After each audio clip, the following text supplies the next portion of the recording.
Hello everyone, welcome back to the Kiddy classes. और आज हम नेक्स्ट टॉपिक के बारे में यहाँ डिस्कस करने वाले हैं, that is the measurement of length. First unit का एक और important topic.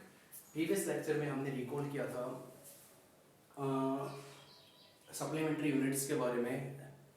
There are two types of supplementary units हमने डिस्कस की थी, प्लेन एंगल और सॉलिड एंगल के बारे में। तो प्लेन एंगल और सॉलिड एंगल के बारे में हमने डीपली स्टडी की थी कि किस तरीके से हम एंगल्स को फाइंड आउट कर सकते हैं, ठीक है, रेडियन और स्टेडियन के अंदर। तो आज हम डिस्कस करेंगे और एक और इम्पोर्टेंट टॉपिक के बारे में जो कि एग्जाम पॉइंट ऑफ व्यू से बहुत इंपॉर्टेंट माना जाता है, मेजरमेंट ऑफ लेंथ। हम किस तरीके से किसी भी मटेरियल की लेंथ को मेजर कर सकते हैं। तो उसको मेजर करने के बच्चों अलग अलग मेथड होते हैं। कुछ मेथड डायरेक्ट मेथड के रूप में आते हैं और कुछ इनडायरेक्ट रूप में आते हैं। तो डायरेक्ट मेथड में देखिए, यहाँ पे मैंने लिख रखा है बाई मीटर स्केल। अगर 10⁻³ मीटर यानी कह सकते हैं इसको 1 मिलीमीटर से लेके 100 मीटर के बीच के अगर किसी भी लेंथ को मेजर करना है तो हम मीटर स्केल का यूज करते हैं, ठीक है। अगर 10⁻⁴ मीटर यानी और ज़्यादा स्मॉल का हम मेजरमेंट करना चाहते हैं तो वर्नियर कैलिपर एक डिवाइस होता है, प्रैक्टिकल आती है आपकी, तो उसमें उसकी हेल्प लेते हैं वर्नियर कैलिपर की। किस तरीके से है वो हम प्रैक्टिकल करेंगे तब आपको डिस्कस करवाएंगे, ठीक है। एक और डिवाइस माना जाता है इसमें स्क्रू गेज। और भी अगर छोटा डिस्टेंस आपको मेजर करना है, that is the less than the 10⁻⁵ metre और 0.01 मिलीमीटर से भी नीचे का अगर डिस्टेंस आपको मेजर करना है then we use screw gauge device, ठीक है। तो ये तो कुछ डायरेक्ट मेथड्स थे जिनको हम डायरेक्ट यूज कर सकते हैं, लेकिन कुछ एक मेथड होते हैं इनडायरेक्ट तरीके से हम किसी भी चीज को मेजर कर सकते हैं, जिसमें पहला मेथड आता है पैरेलैक्स मेथड। पैरेलैक्स मेथड सबसे ज्यादा इंपॉर्टेंट, हमारा जो आज का मेन टॉपिक रहेगा that is all about the parallax method. Parallax method में हम किन चीजों की स्टडी करते हैं? जिन चीजों के बीच का डिस्टेंस बहुत ही लार्ज होता है, जैसे सैटेलाइट, अर्थ, मून, अर्थ, सन, अर्थ, इन जैसों के बीच का डिस्टेंस जो कि बहुत ही लार्ज होता है, उनके लिए हम पैरेलैक्स मेथड का यूज करते हैं, ठीक है। और बहुत ही small distance like the molecule, एक इनडायरेक्ट मेथड ये भी होता है, ठीक है। इनडायरेक्ट मेथड का एक एग्जांपल मैं ले लेता हूँ। जैसे कि आपके पास एक 3 किलोमीटर लंबा धागा मान लीजिए या 5 किलोमीटर लंबा धागा है, अब उसको मीटर स्केल की मदद से तो नहीं नाप सकते ना, ठीक है। तो उसको इनडायरेक्ट तरीके से क्या नापने का एक तरीका है कि मेरे पास एक रोड है, एक रोड मान लीजिए जिसका रेडियस 2 सेंटीमीटर है या 5 सेंटीमीटर उसका रेडियस, मान लीजिए ये रोड है मेरे पास। तो मैं क्या करूंगा कि उसको इसके ऊपर रोल करना स्टार्ट कर दूंगा फटाफट फटाफट, ठीक है। कंप्लीट धागा जब इस पे मैं रोल कर दूंगा तो मैं क्या करूंगा कि इसका सरकमफ्रेंस मुझे मालूम है, मुझे रेडियस मालूम है 5 सेंटीमीटर, तो मैं सरकमफ्रेंस निकाल दूंगा 2πr से, ठीक है। और मैं इसकी टर्न ऑफ थ्रेड कि धागे कितनी बार इसके ऊपर हमने वाउंड किया है, कितनी बार हमने इसके ऊपर लपेटा है, तो एक मैंने मान लीजिए नंबर ऑफ टर्न्स आई 100 बार मैंने इसके ऊपर धागा लपेटा, और मान लीजिए एक धागे का सरकमफ्रेंस मान लीजिए सोल्व करने के बाद में 50 सेंटीमीटर, तो मैं क्या करूंगा कि टोटल नंबर ऑफ टर्न्स यहाँ पे है उसको एक धागे की लेंथ से मैं मल्टीप्लाई करवा दूंगा तो टोटल लेंथ आ जाएगी धागे की।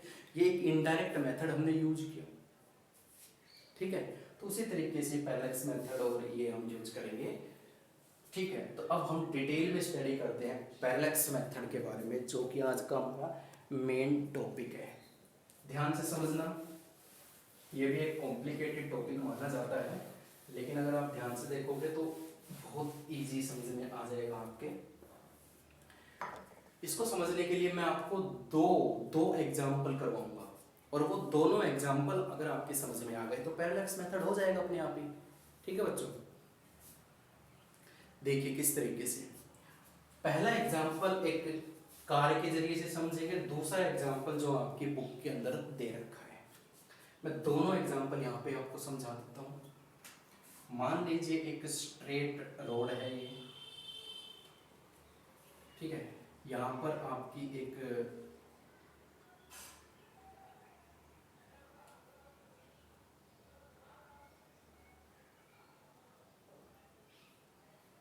ये गाड़ी तो मुझे बनानी आती नहीं, इस तरीके से बना सकते हैं, ठीक है।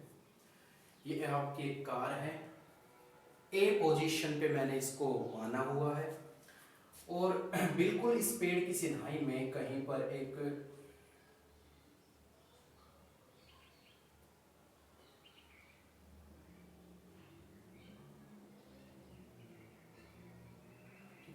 कि एक ट्री मैंने लिया है बिल्कुल इसके परपेंडिकुलर डायरेक्शन में, ठीक है, और जस्ट इस पेड़ के पीछे एक हमने टावर माना हुआ है।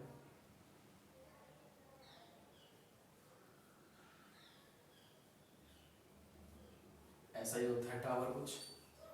तो बच्चों जब हमारी गाड़ी ए पॉइंट पर है और हम इसके रेस्पेक्ट में ट्री को देखते हैं और टावर को देखते हैं, तो किस तरीके से यहां से रेज आएंगी, ठीक है बच्चों। तो जब हम गाड़ी में ऐसे बैठे हुए हैं, मैं ऐसे बैठा हुआ हूं और ऐसे देख रहा हूं, मैं जा रहा हूं और मैंने देखा, मैं क्या देखता हूं कि एक पेड़ है और पेड़ के पीछे की साइड कहीं पर क्या है, एक टावर। तो यहां से जब मैं इस पेड़ को देखता हूं कुछ दूरी पे, तो पेड़ मुझे किस साइड दिखाई देता है, दैट इज राइट साइड, और टावर किस साइड दिखाई देता है, लेफ्ट साइड। क्लियर है ये बात, साफ तौर पे मालूम हो रही है, सिंपल सी बात समझा रहा हूं आपको। लेकिन अगर मैं टावर के कोरस्पोंड्स अगर मैं देखता हूं, अगर मैं टावर पे खड़े होके देखता हूं, तो ट्री किधर चला जाता है, लेफ्ट साइड चला जाता है। क्लियर है, ये हमारी पहली हमने सिचुएशन मानी है। अगर गाड़ी बी पोजीशन पे आ गई, तो यहां से आप देखोगे कि ये जो लाइन ऑफ साइट है, आपकी जो देखने वाली लाइन है, ये एक ट्री और टावर एक ही लाइन में आ गए, तो ना कोई लेफ्ट दिखेगा और ना कोई राइट दिखेगा इस सिचुएशन में हमें, क्योंकि एक के पीछे एक आ गए, ठीक है। चलती चलती कार आपकी आ गई यहां पे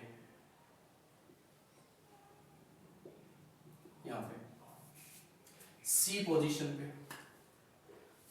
फिर हमने देखा ट्री को और टावर को, तो यहां से हमें देखने को मिल रहा है कि ट्री हमें नजर आ रहा है लेफ्ट साइड और टावर हमें दिखेगा राइट साइड।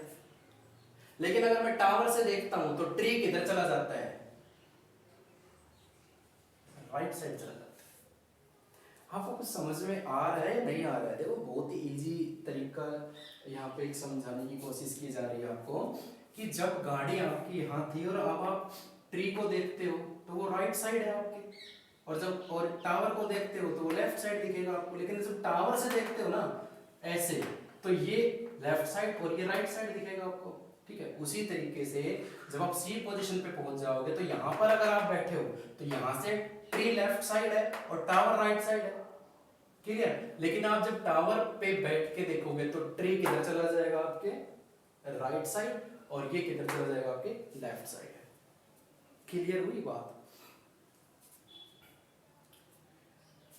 ठीक है। ये जो लेफ्ट और राइट का जो कॉम्बिनेशन है ना, ये जो लेफ्ट राइट की जो सिचुएशन हमने ली है ना, इसी को पैरेलक्स बोला जाता है एक्चुअली में, तो ठीक है। अब ये लेफ्ट और राइट का एक और तरीका मैं आपको समझाता हूँ।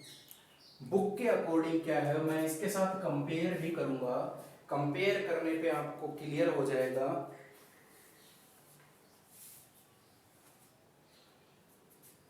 देखिए बुक के अंदर आपको दे रखा है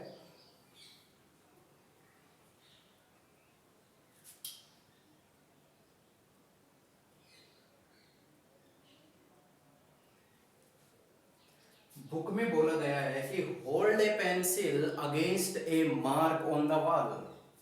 बहुत ही इंपॉर्टेंट है, समझिए इस बात को।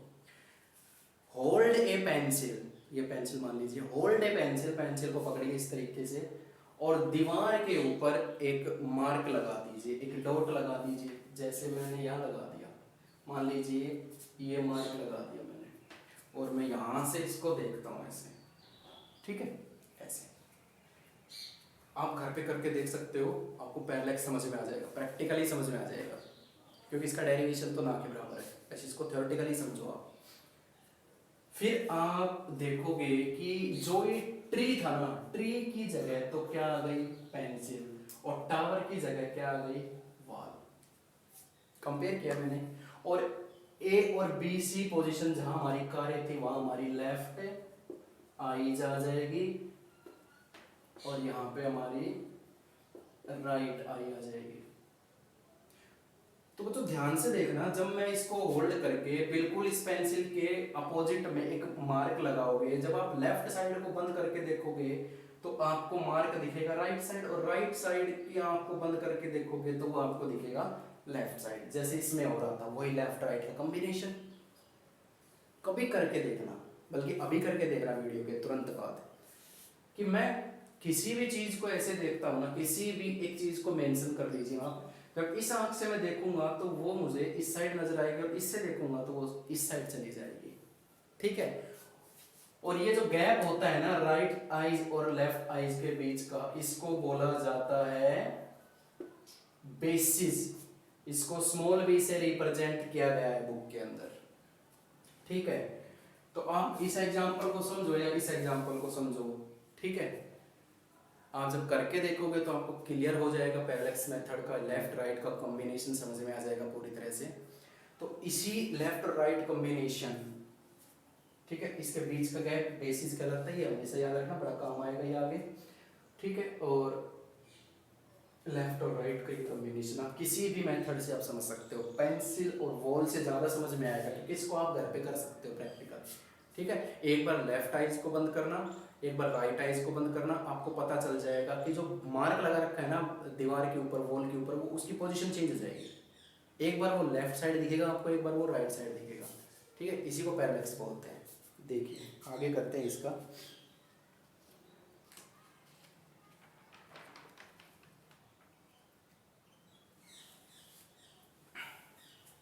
चलिए पैरेलैक्स मेथड का एक फॉर्मूला है, उसको डेराइव करने की कोशिश करते हैं हम।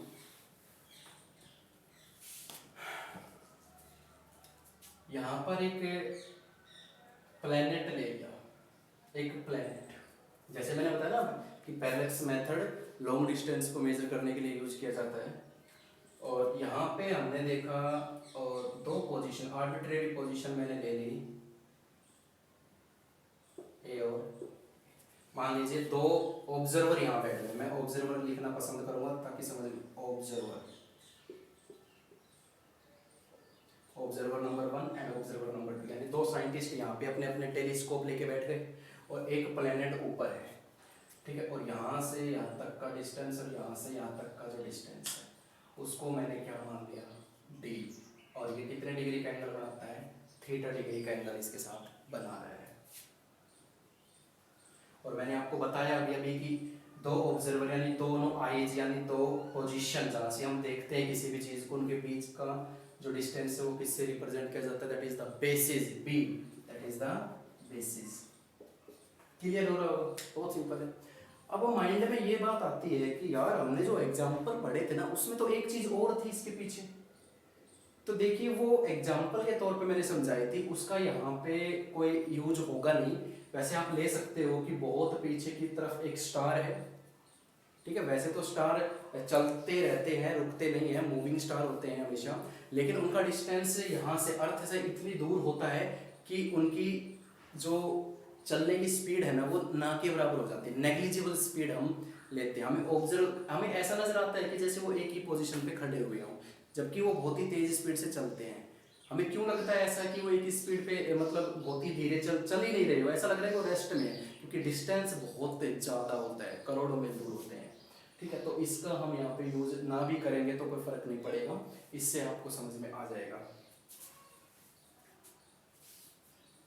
अब बात आती है बच्चों की B और D को जरा कंपेयर करो, B बड़ा है या D बड़ा है, समझना इस बात को, B बड़ा है या D। मैंने आपको पहले ही बताया था दोनों आंखों के बीच की दूरी, मान लीजिए दोनों साइंटिस्ट बैठे हैं कुछ 1 किलोमीटर के दूर पे, एक उस साइड बैठा है एक उस साइड बैठा है, उनके बीच का डिस्टेंस कुछ 1 किलोमीटर होगा या कुछ 1 मीटर होगा, लेकिन उनकी आईज से या उनकी पोजीशन से प्लेनेट की दूरी तो करोड़ों मील होती है, लाखों मील होती है, बहुत दूर होते हैं वो। तो यहाँ से हमें साफ तौर पे नजर आ रहा है कि जो कैपिटल डी है that is the much much greater than the b, small b, basis से बहुत बड़ा है डी। इसका मतलब क्या है कि इसके कंपैरिजन में ये इतना छोटा है, यानी इनके बीच की दूरी बहुत ही कम है। अगर मैं इसको ऐसे मानूं कि इनके बीच की दूरी बहुत ही कम है और यहाँ प्लेनेट है, तो ये देखिए ये एंगल बहुत ही छोटा बन जाता है। यानी किस तरीके से समझे, अगर if small b is much much much smaller than capital D, तो angle theta is very very small. इसमें समझने की कोई बात नहीं है। यहाँ पे देखिए, अगर ये दोनों, ये जूम करके दिखाया हुआ है, एक तरीके से मैं कह सकता हूँ कि दोनों की पोजीशन इसके कंपैरिजन में ये दोनों बहुत ही एक दूसरे के नजदीक हैं। तो जब ये दोनों एक ही प्लेनेट को देखते हैं, यहाँ प्लेनेट है, इसको देखेंगे तो दोनों के बीच का जो एंगल होगा इस एंगल से बहुत ही कम हो जाएगा। तो जो AB, ये जो है ना B, ये एक आर्क की तरह से काम करेगी। यहाँ से ये क्या करेगी, जो AB है ना, AB behave like a arc. तो बच्चों, अभी मैंने प्रीवियस लेक्चर में क्या समझाया था कि एंगल का फॉर्मूला क्या होता है, arc length of arc upon radius.